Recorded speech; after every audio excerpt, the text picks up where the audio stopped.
The following is produced by 5 Star Productions USA, which is solely responsible for its editorial content. You could be walking down Easy Street.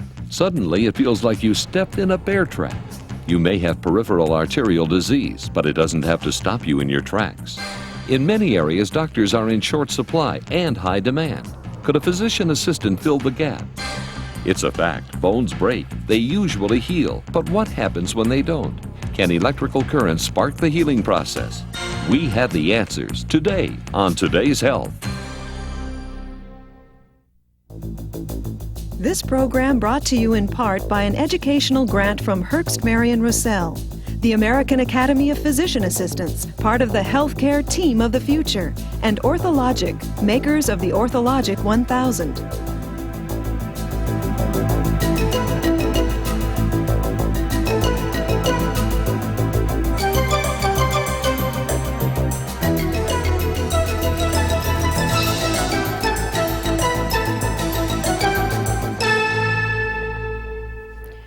You've heard the old saying, if you have your health, you have everything. It's a pretty accurate statement. The way we feel affects the way we live, and good health can help us through the bad times and make the good ones that much better. Hello, I'm Faith Daniels, and this is Today's Health.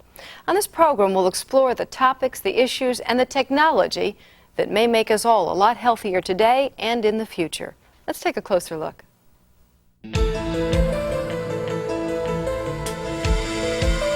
It never fails. A stall in one lane can tie up the flow of traffic for hours. Once the lane is cleared, traffic can flow smoothly again.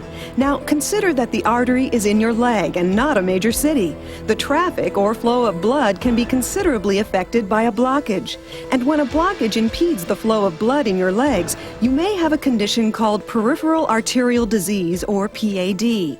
Well, peripheral arterial disease is a disease of the artery serving the periphery, as the name would imply.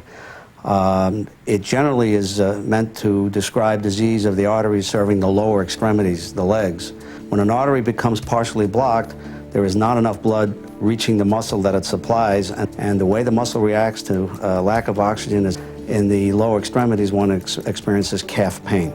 The early signs include a cold lower extremities, the absence of hair on the extremities below a certain level, and most importantly would be a progressive increase in pain or weakness in the calves as the individual patient walks.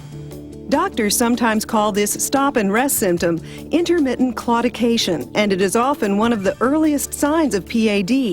Anyone can develop PAD. However, you could be more at risk if you're over 50, smoke, have high blood pressure, high cholesterol, or diabetes. But a physician should evaluate a patient who has symptoms suggestive of peripheral vascular disease. And if the physician feels that there is likelihood that indeed this is the problem, the patient would then go on to objective testing using ultrasound or Doppler studies. There are many lifestyle modifications that can reduce the likelihood or incidence of peripheral vascular disease, and if it occurs, reduce its severity. Weight loss, cessation of smoking for sure, control of the diabetes, control of the cholesterol and triglycerides, and progressive increase in an exercise program revolving around progressive increase in walking. Peripheral arterial disease can be very painful and progressively debilitating. If you have pain, tingling, or a constant case of cold feet, it might be a good idea to check out the source of those popsicle toes. When it comes to cancer, nearly 70% of all cases are avoidable. To reduce your risk of cancer, here are a few ideas. Stop smoking, eat right, drink alcohol in moderation, and limit your exposure to the sun. Now let's explore another issue. Blood is thicker than water. You've probably heard that expression many times and understand it figuratively. But the expression is also literally true. Blood is thicker than water, and this simple fact can make treating peripheral arterial disease more complicated. Among other things, blood contains erythrocytes, or red blood cells, and leukocytes, or white blood cells, which have a definite mass. A normal artery is wide enough for these objects to pass. But if fat cells build up and create a blockage, it progressively becomes harder for the blood cells to flow through the opening. Well, if there's an occlusion in the artery, obviously blood cannot flow to any great degree beyond that occlusion.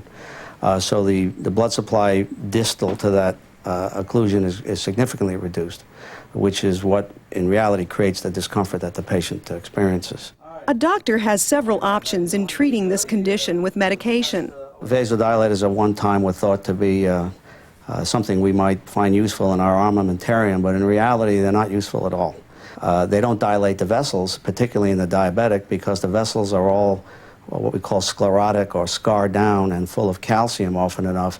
So the ability to dilate those vessels with these drugs that are designed to dilate them is very limited because they're very stiff and rigid.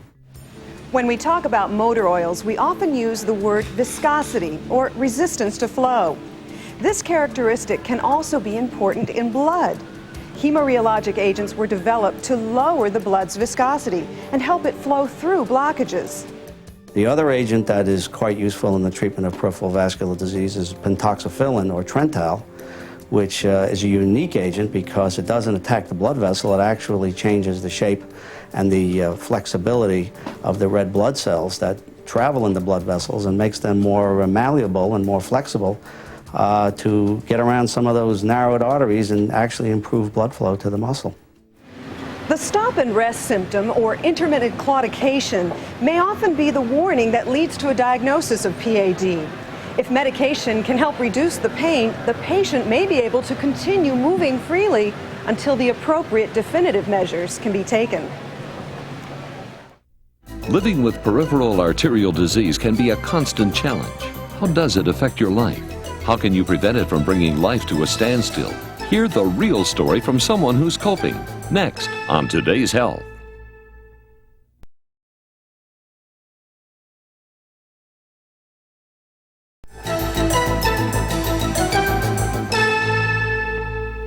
If you want a good way to reduce stress, get physical. Walk, swim, run, or do any sustained rhythmic physical exercise. It burns the adrenaline that excess stress stimulates and can help relax you and your muscles. Want to know another way to improve your health? Watch this. What is life like when you have peripheral arterial disease? Sometimes the clinical explanations really don't give you adequate insight into the human aspects of the disease. I had difficulty in walking where I couldn't function in the normal activities. I'd have to stop and sometimes for a minute or two to regroup. And I also was experiencing a tingling in the feet and cold and or hot feelings in the feet. Well, it got to a point where I found it extremely difficult to function in my normal activities because I never knew when the situation would become extreme. The first doctor I had gone to didn't feel it was anything of significance. I went to another doctor who examined me and felt that I should go through a series of tests. There was a slight blockage of the arteries in the left leg. The circulation was not as adequate as it should be. Dr. Jellinger felt that let us first try this Trental medication. I believe it was no longer than maybe 2 weeks taking the medication 3 times a day that I felt relief. And it was just like magic that enabled me to walk without being tired, without having to stop. For anyone who has these symptoms, experiencing these symptoms, they absolutely and certainly should seek medical advice, because this condition does not get better without some sort of help. Now I feel like I'm a normal person. I no longer have a hesitancy in going anywhere. I no longer am concerned that I would have to stop, and rest and go through that routine. I even have the ability now to romp with my grandchildren. Peripheral arterial disease may not be one of the most well-known maladies, but one symptom, intermittent claudication, makes its presence painfully clear. The condition does not have to paralyze your life. If you think you might have PAD, don't be afraid to see your doctor, even if you have cold feet. When it comes to health issues, there's so much to discuss and so little time to cover it all. If you want more information about any topic you see on the show, browse over to our website at www.vstar.com and we'll hot link you right to the source.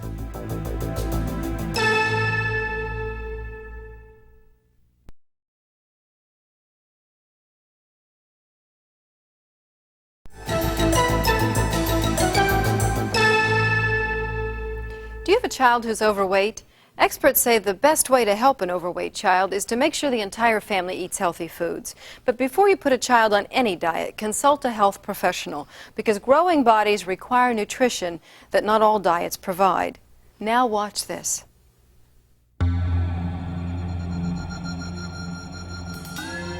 It may not be obvious, but the folks living in this bucolic setting share a similar problem with the people packed into this dense urban area. It's hard for some of them to see a doctor. All across America, from the inner city to the outlying rural areas, there are many places that are medically underserved and physicians are stretched beyond their capacity. To fill this void, healthcare professionals known as physician assistants are becoming a more frequent sight at health clinics and private practices. A physician assistant is a highly skilled, highly trained healthcare professional licensed to practice medicine with supervision of a physician. Typically, they diagnose and treat illnesses. They provide mental health counseling. They order and interpret laboratory tests and x-rays and prescribe medication in most states. Physician assistants work with physicians in a team model.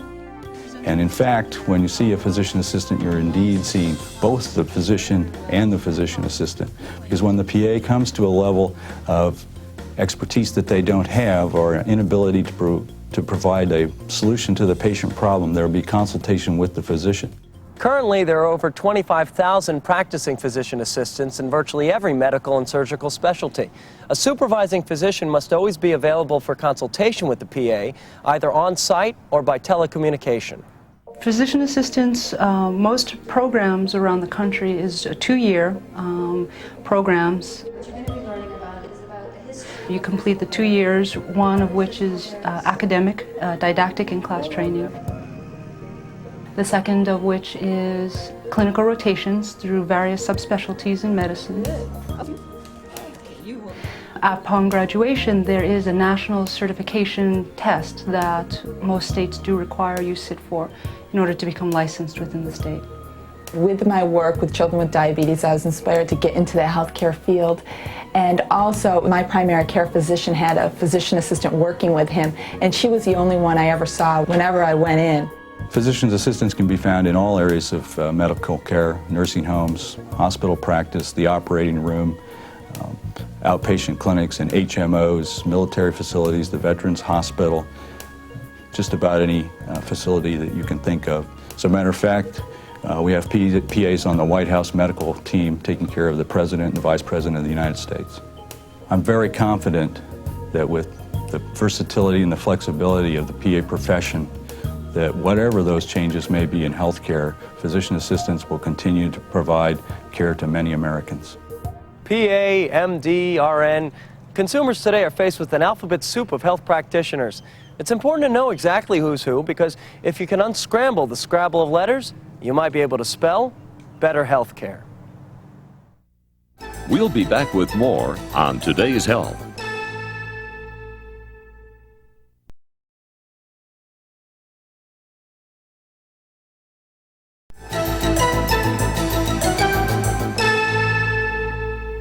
As you get older, it's very important to keep an eye on your weight.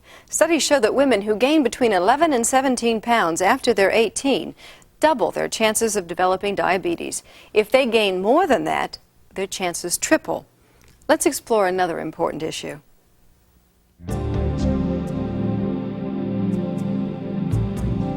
Bone-crunching action, death-defying stunts, chills and spills. Americans love action in our movies, our sports, and even our recreational activities. Unfortunately, we're not indestructible, and bones do break. It's no wonder that every year in this country there are about 7 million bone fractures. 95% of these broken bones will heal naturally without incident, but a small percentage won't heal properly. When a bone breaks, there's bleeding into the site of the break or fracture. With an adequate blood supply, cells can grow into the fracture site and begin to lay down what is called callus. Callus is the material which eventually turns to bone.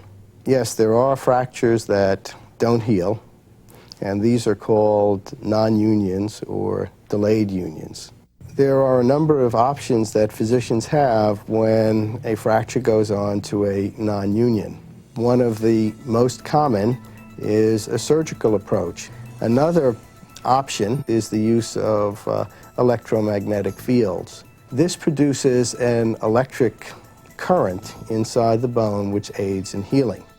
Recently, the FDA approved a treatment option that involves the use of combined magnetic fields, or CMFs, to enhance tissue healing. In this therapy, the fracture site is exposed to the CMFs for only 30 minutes a day.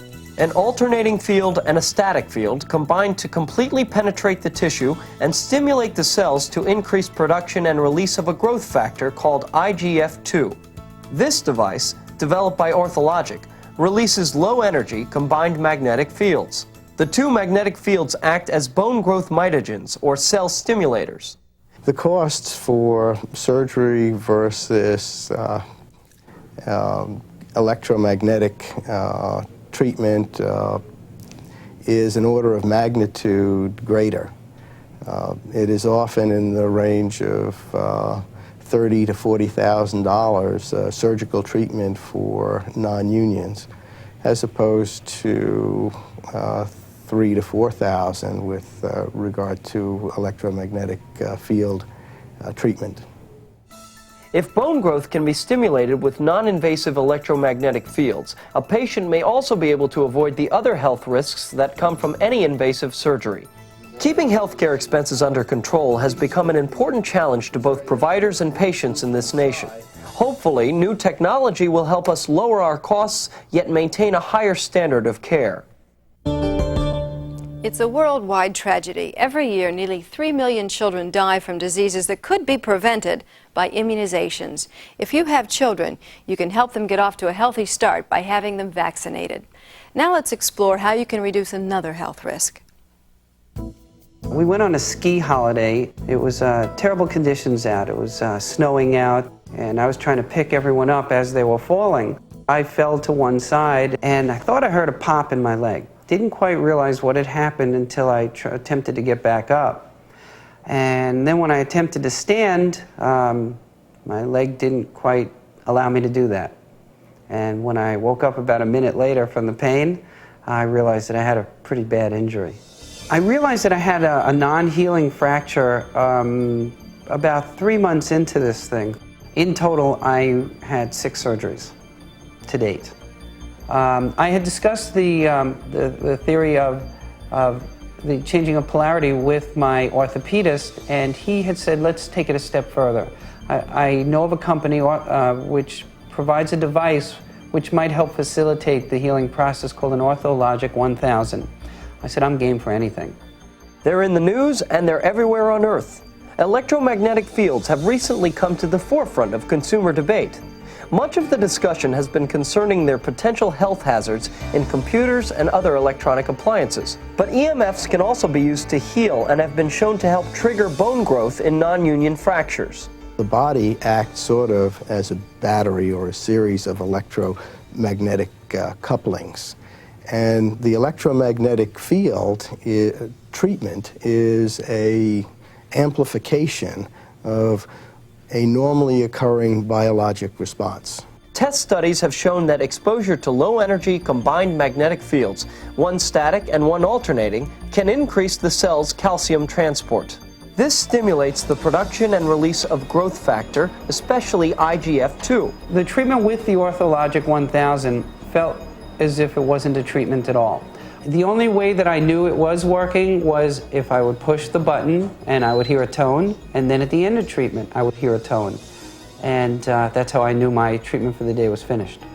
3 months after I was done using this unit, I was walking again. They were able to take the fixator off, where 3 months prior, I was still walking around with poles sticking out of my leg.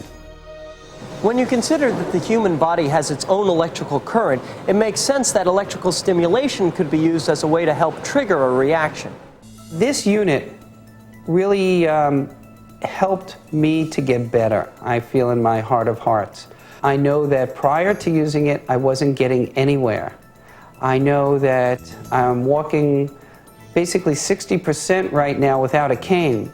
I know that prior to using it, I was suffering constant pain. Not that this is a pain reliever, but it helped to get my leg better, and that's all I cared about. Every day we're finding out more and more about the amazing human machine. Hopefully our understanding will help us apply emerging technology so that when something breaks, we can help our bodies heal themselves. How often does the time reserved for eating right and exercising properly get sacrificed to your hectic schedule? Maybe we should rethink our priorities. Good health doesn't just happen by accident, and if we ignore it, it just might go away.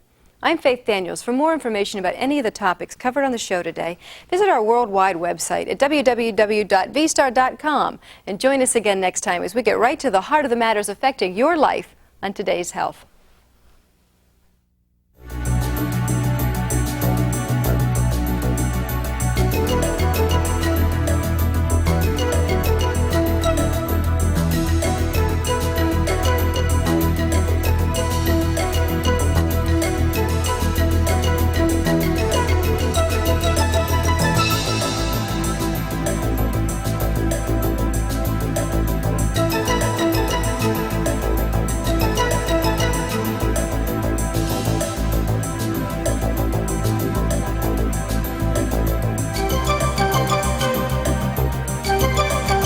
To purchase a complete written transcript or a videotape copy of this or any edition of Today's Health, write to this address or call 1-800-877-7769.